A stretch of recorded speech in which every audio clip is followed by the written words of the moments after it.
Hello, good evening. I'm Kubrali. You're watching Awaz News. I'll be taking you to top stories across Canada today. Ontario Premier Doug Ford says Prime Minister Mark Carney asked him several times to pull an anti-tariff ad that angered US President Donald Trump. Though he has a different recollection from the Prime Minister of the conversation they had before the ad run. The ad featured a clip of former US President Ronald Reagan talking about the economic drawbacks of the tariffs. Trump cut off trade talks with Canada in response and threatened to add an extra 10% tariff on Canadian goods. Several days after Ford said Carney saw the ad before it ran, the Prime Minister admitted that he had telling reporters at a press conference in South Korea over the weekend that he told Ford he didn't think the province should run the ad. He also said he would apologize to Trump over the ad. Asked by reporters at Queen's Park Monday if Carney had asked him not to run the ad beforehand, Ford said he wasn't going to get into a he said over the matter. Despite Trump's outrage, Ontario continued to air the ad October 24 to 26 so that it would be shown to U.S. audiences during the first two games of the World Series. The province stopped running the ad on October 27. Ford doubled down on his praise for the campaign Monday. Ford also said that while Carney may have apologized for the ad, he never would. "I will never apologize to Donald Trump ever. If they put me on a stretching rack, I wouldn't apologize," Ford said. The difference in opinion about how to proceed in the trade war has created some awkward movements for the Carney, who has asserted that as Prime Minister, he is the one responsible for the relationship with other world leaders. For his part, Ford said he will never apologize for defending Ontario and has argued that the country needs to bargain from a position of strength rather than caving to Trump's demand. Nearly 30% of people attached to a family physician in the province live more than 30 kilometers away from their general practitioner, according to a new study released Monday. The study, published in the Canadian Medical Association Journal, tracked Ontario residents and the distance they travel to see their family doctor along the associated health outcomes for patients.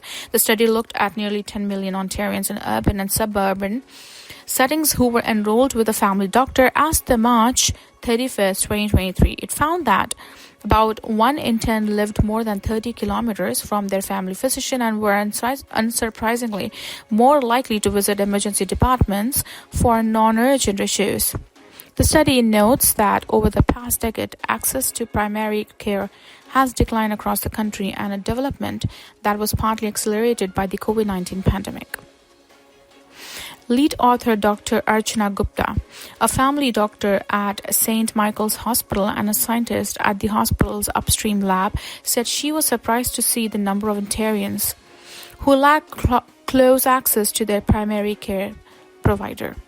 Gupta said her research validates that she was experiencing at her own practice, which was the impetus for the study.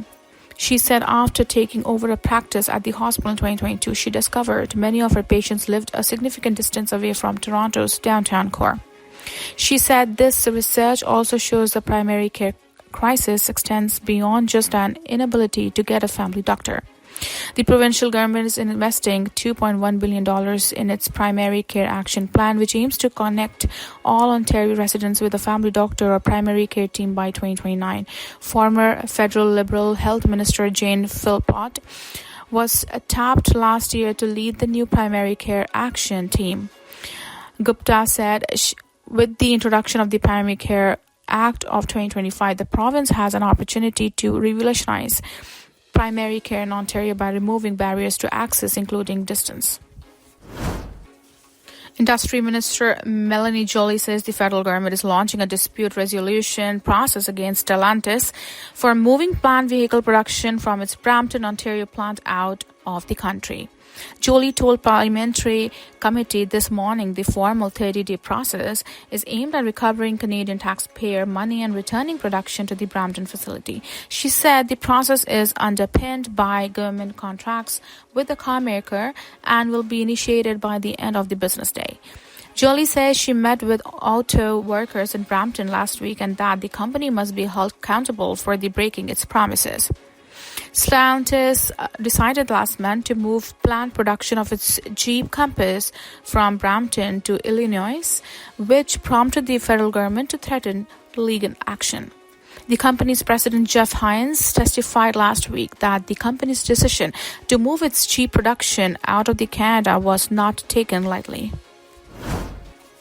Finance Minister Francois-Philippe Champagne says there will be no surprises where he tables a federal budget Tuesday that he promises will offer generational investments. The government has said this budget Prime Minister Mark Carney's first is built around boosting investment in Canada and shifting trade away from an increasingly protectionist U.S. under President Donald Trump. Carney's minority government will need the support of some opposition MPs to pass the bill and avoid an early election. The government is 3 votes shy of being able to pass the budget on its own. The Conservatives and NDP have stated publicly what they want to see in the budget in exchange for the support. On Sunday, Conservative leader Pierre Poilievre told a press conference in an Ottawa suburb his party would be willing to support an affordable budget. He said the budget should eliminate the industrial carbon tax and capital gains tax and lower taxes on energy and home building.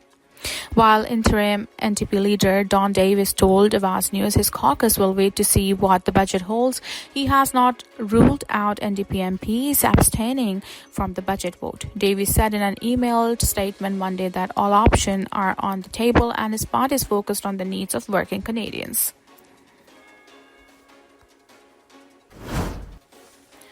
Canada's clamp down on international students has hit applicants from India particularly hard, government data shows, as what was once a preferred destination loses its allure for Indian students. Canada lowered the number of international student permits it issues for the second year in a row in early 2025 as part of a broader effort to reduce the number of temporary migrants and address fraud related to student visas.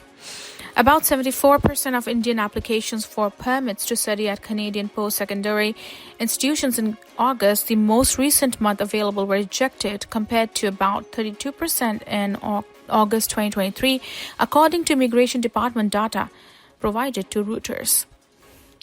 By contrast, about 40% of study permit applications overall in each of those months were refused. About 24% of Chinese study permits in August 2025 were rejected. India has been Canada's top source of international students over the past decade. In August, it also had the highest study permit refusal rate of any country with more than 1,000 approved applicants. The spike in refusals of would-be students comes as Canada and India seek to mend ties after more than a year of tension. Former Prime Minister Justin Trudeau accused the Indian government of involvement in 2023 murder of Canadian in Surrey, British Columbia. India has repeatedly denied the allegations. In 2023, Canadian authorities uncovered nearly 1,550 study permits applications linked to fraudulent letters of acceptance, most of which originated from India. Canada's Immigration Department told Reuters in an email. Last year, its beefed up verification system detected more than 14,000 potentially fraudulent letters of acceptance from all applicants, it said. Canada has implemented enhanced verification of international students and has increased its financial requirements for applicants, the Immigration Department spokesperson said. The Indian Embassy in Ottawa said the rejection of study permit applications from students in India had come to its attention, but that the issuance of the study permits in Canada prerogative. Canada's Foreign Affairs Minister Anita Anand told Reuters during an October visit to India that Canada's government is concerned about the integrity of its immigration system but wants to continue having Indian students in Canada. People who work with would-be international students say they are seeing a higher level of applicant scrutiny. The University of Waterloo, home to Canada's largest engineering school, have seen a 2/3 decline in the number of students from India entering into undergraduate and graduate programs over the past 3 to 4 years.